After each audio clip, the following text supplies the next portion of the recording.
চাঁদাবাজদেরকে নির্মূল করবো ইনশাআল্লাহ। ভয় পেও না চাঁদাবাজ, আমরা ইনশাআল্লাহ তোমাদের হাতেও সম্মানের কাজ করব। তোমরা সম্মানের সাথে বসবাস করবা, সেদিন আর মুখ লুকিয়ে তোমাদেরকে চলতে হবে না সমাজে। তোমাদের মা বাপকে কেউ চাঁদাবাজের মা বাপ আর বলবে না, তোমার স্ত্রীকে কেউ চাঁদাবাজের স্ত্রী বলে ফুটা দেবে না। বেকার ভাতা বেকার তৈরির কারখানায় পরিণত হবে। আমাদের যুবকরা বেকার ভাতা চায় না।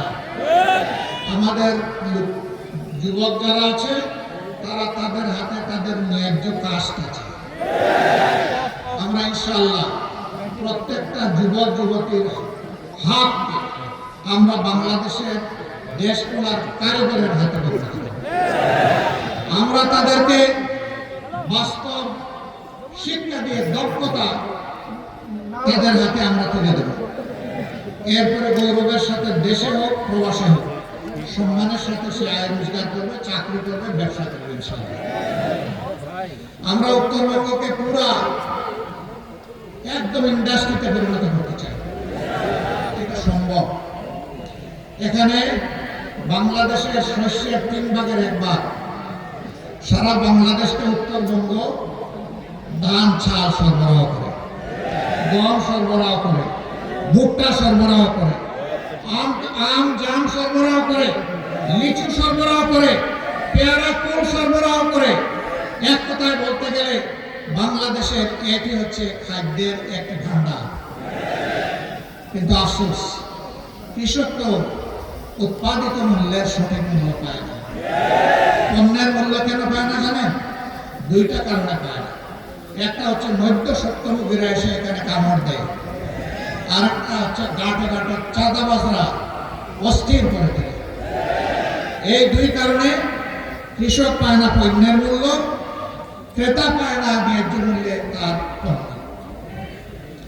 আমরা সেই চাঁদাবাজদেরকে নির্মূল করবো ইনশাআল্লাহ।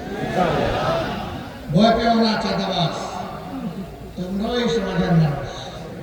আমরা ইনশাআল্লাহ তোমাদের হাতেও সম্মানের কাজ করব। তোমরা সম্মানের সাথে বসবাস করবা, সেদিন আর মুখ লুকিয়ে তোমাদেরকে চলতে হবে না সমাজে। তোমাদের মা বাপকে কেউ চাঁদাবাজের মা বাপ আর বলবে না, তোমার স্ত্রীকে কেউ চাঁদাবাজের স্ত্রী বলে ফুটা দেবে না।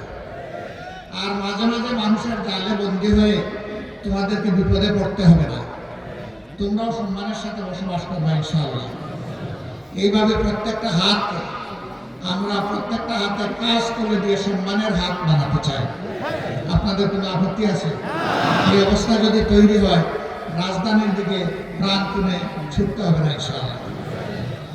স্বাস্থ্য সেবার জন্য ছুটে আমাদের অঙ্গীকার হচ্ছে এখন 33টা জেলায় মেডিকেল কলেজ আছে, 64টা জেলার মধ্যে 31টা বাকি আছে।